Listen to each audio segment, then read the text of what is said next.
idol. Ayan nga, nagluto po ako ng sayote. Binigyan ko siya ng chorizo sausage, then noodles, Po, hindi ako then sila si... sibuyas.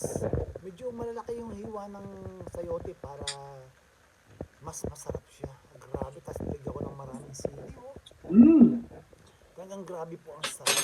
Talagang first time po nagluto ng gantong recipe ng sayote. Napaka-sarap. Simple lang po siya. Mas masarap pa nga yan kung lalagyan ko ng sardinas eh. Lagyan po natin ng toyo, mga idol, toyo. Konting toyo lang po para dagdag aroma, dagdag lasa, para paghalo-haloin po natin. Ayan, grabe yun, sarap yan oh. Tapos nilagyan ko siya ng Korean noodles. Sarap kasi masarap kumain ng masabaw ngayon, lalo ngayon taglamig oh. Saluhan po ninyo ako sa yote with ramen. Korean ramen.